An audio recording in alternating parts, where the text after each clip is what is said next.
Hi, my name is Sister Catherine Frances Brodersen, and I am an apostle of the Sacred Heart of Jesus.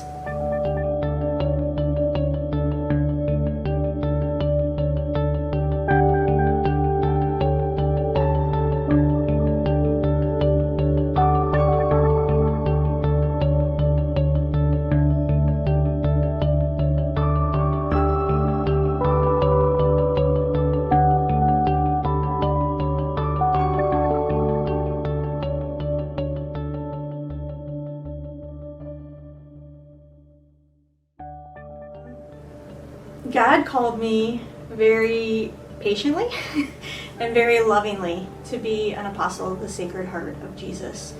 When I met the apostles, I was teaching systematic theology at a major seminary, and I was loving life. I loved what I was doing. I was educating and helping to form young men who were studying to become priests.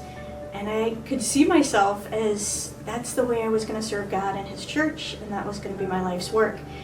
And that's when God introduced me to the apostles, and my world was turned upside down. So I met the apostles and started to spend some time with them, started to learn more about Mother Clelia, started to pray with them, and it just blew me away as I learned more about the Sacred Heart spirituality and the story of Mother Clelia. It felt like the apostles were like taking pages out of my spiritual journal. And I didn't know what to do with that because I loved my job. I loved what I was doing with my life. And I was confused. I was like, God, why now? Why are you introducing me now to the apostles? I'm happy, I'm settled. And as I prayed with that, I realized that God was calling me not so much to focus on what I do for Him, but who He wants me to be. And as I prayed with that, I also realized that He was calling me from a place of freedom. I'm a very stubborn and willful person, and I had my goal. I wanted to be a college professor of systematic theology, and He patiently allowed me to achieve that goal. And so I was really in this place of happiness and freedom to say, yeah, I'm saying yes to this invitation God is offering from a place of happiness. I'm not running from a job I don't like or a career I can't make work. And so his call was really one that was totally rooted in patience for my personality. He knew what I needed. And also freedom, making sure that I received His invitation from a place of freedom. Because in the call, He made it very clear that there was no wrong answer. Right? The life I was living then as a college professor was a good and beautiful thing. And as I prayed, He made it clear that if I chose that life, He would be with me and bless me in that. But He also was offering me this invitation to be His spouse as an apostle of the Sacred Heart of Jesus. And there was no wrong answer. Whichever I chose was okay. He would be with me and bless me. And so I knew that I would always be restless if I didn't at least try it. And so after some time of prayer, I decided I need to jump. I need to try it and see if this is where God is calling me forever. And from then on, it's been full steam ahead.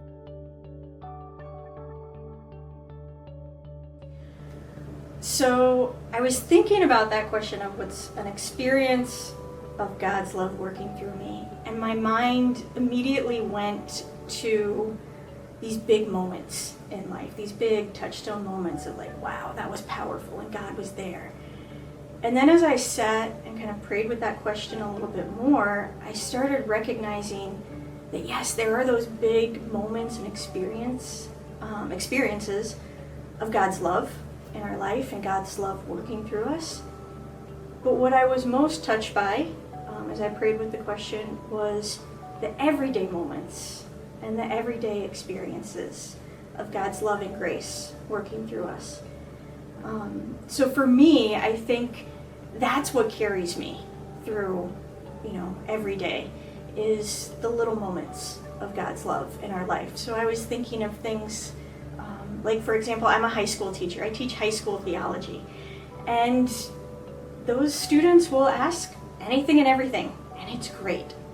But sometimes it catches you off guard and you have no idea what to say. You have no idea how to teach the faith in this moment in a way that relates to where they are, in a way that they can understand.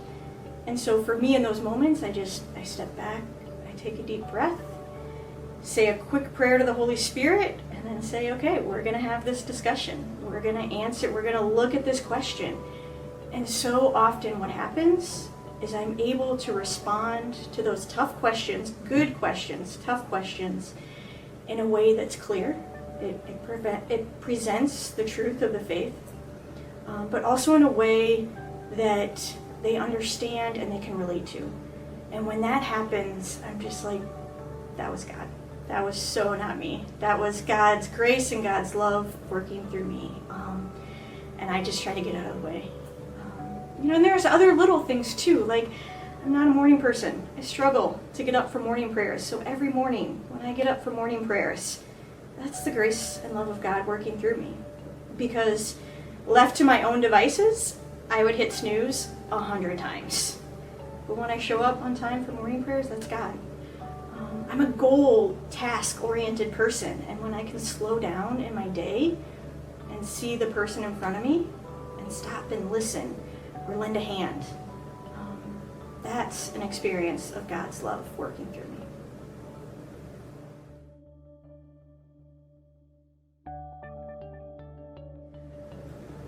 To someone who's considering religious life, I think I would tell them to have courage.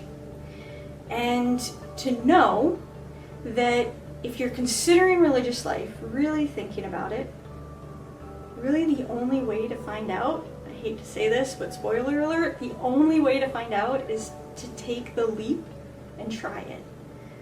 I made the mistake at first of thinking, before I enter the convent, before I try it, I need to know for sure if this is where God is calling me for the rest of my life.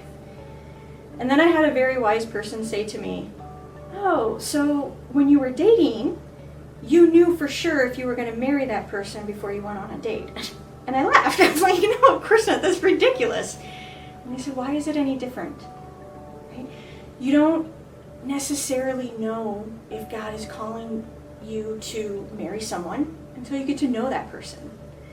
And you don't necessarily know if God is calling you to the religious life forever until you take that leap and try to live it. I can study about poverty, chastity, and obedience. I can study about community life. But until I try experiencing it and learning about it through the experience, how it affects me, how I respond in community, how I come alive when I live the vows, that's the information you need to really know if God is calling you to this forever or maybe for just a time in your life. And I think for me that was the biggest hurdle. Is I wanted certainty. I wanted to be ready for final vows when I walked through the doors of the convent. And the church has so much wisdom in saying there's a process of formation before you make your final vows. For us, it's around 9 years. I've been in the convent for 9 years now, and I'm about to make my final vows. And I'm ready, I'm happy, I'm at peace. But the church and the apostles gave me those 9 years of asking questions, of discerning, to know for sure if this is what God is calling me to for the rest of my life. And had I not taken that jump to see what it was like, I never would have known.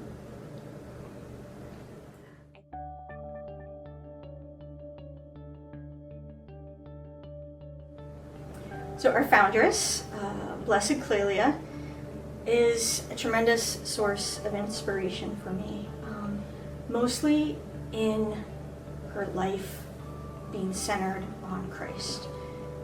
She's a woman of tremendous strength.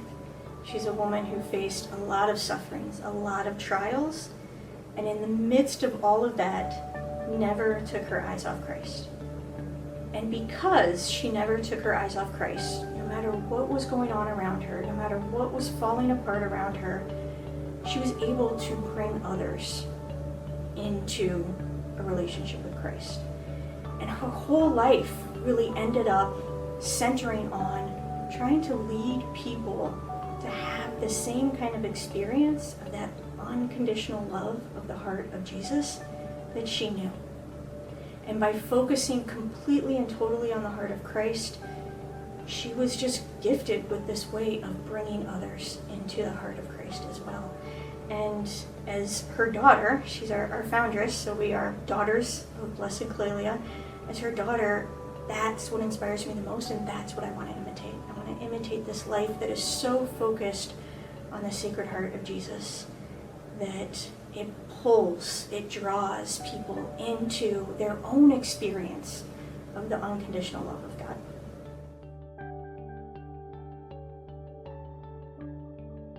When I think about hope, I also think about despair.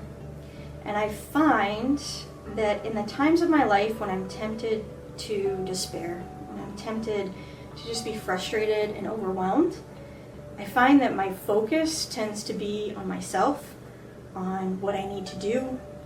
It tends to be on my limitations. My focus tends to be on other people, on the failings, the limitations of others, or even just our human family in general. And I can go down that path, and it'll lead me to begin to kind of fall into despair. And what takes me out of that, what brings me back into hope, which as Christians we're called to be a people of hope, is to get out of myself, to stop focusing on myself and my limitations, to stop focusing on the limitations of others, and to focus on Christ. Because we already, as Christians, we already know the end of the story. We know that the love of God prevails over everything in the end. And so the good news for all of us is that I don't have to fix the world. Right? The world has already been saved by Christ. I don't have to carry the burdens of the world on my shoulders because he's already done that for us on the cross. And he triumphed over all of those burdens through his resurrection. So I am free to just be in the present moment and say, God, you've already won the battle. How can I help and serve you now? How can I help people to know who you are? It also makes me think, too, of the hope that I have and the freedom that I have when I'm teaching. You know, as I said, I'm a high school teacher. I teach high school theology. And sometimes it can be really scary to think I'm responsible for teaching these teenagers the faith. And something that has been really beautiful and freeing and very comforting too is the truth that I never have to defend the faith. I never have to defend God. God's a big boy, he can defend himself. Truth never has to be defended. It defends itself. And so all I'm called to do is to present the truth of the unconditional love of God in the clearest way that I can, with the most compassion that I can, and know that God does the rest. So that's why I have hope today, because it's not on me. God takes care of it. God does the heavy lifting, and we know the end of the story.